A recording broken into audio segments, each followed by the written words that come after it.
আসসালামু আলাইকুম প্রিয় অষ্টম শ্রেণীর শিক্ষার্থীরা। আজ আমি তোমাদের গণিত বিষয়ের দশম অধ্যায়ের বৃত্ত নিয়ে আলোচনা করব। সর্বপ্রথম আমরা বৃত্তের সংজ্ঞা জেনে নেব। বৃত্ত সেকেন্ডের কাঁটার অগ্রভাগ যে পথ চিহ্নিত করে তাকে বৃত্ত বলে। একটা ঘড়ির সেকেন্ডের কাঁটা যে পথে চিহ্নিত করে সেই পথটাকেই মূলত বৃত্ত বলে।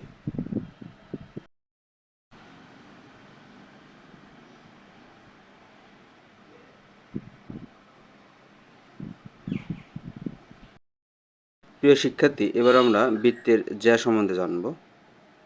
বৃত্তের উপরস্থ দুটি ভিন্ন বিন্দুর সংযোজক রেখাংশকে জ্যা বলে।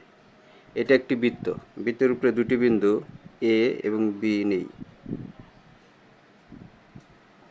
সেই দুটো বিন্দু যদি আমরা যোগ করি একটা রেখাংশ পাবো। এই রেখাংশকেই বলা হবে জ্যা। প্রিয় শিক্ষার্থী, এবার আমরা বৃত্তের পরিধি সম্বন্ধে জানব। বৃত্তের সম্পূর্ণ দৈর্ঘ্যকে বৃত্তের পরিধি বলে। এই বৃত্তের সম্পূর্ণ দৈর্ঘ্যকেই বলা হবে পরিধি।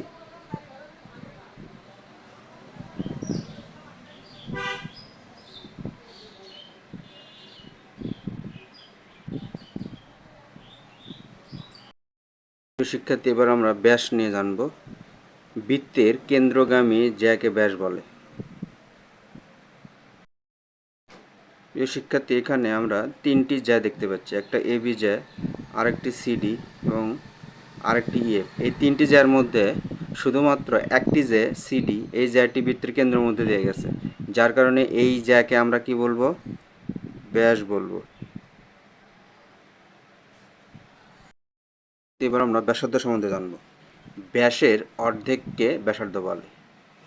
এই বৃত্তে এ বি একটি ব্যাস, কিন্তু এই ব্যাসের ঠিক অর্ধেক, এই অর্ধেককে বলা হবে ব্যাসার্ধ।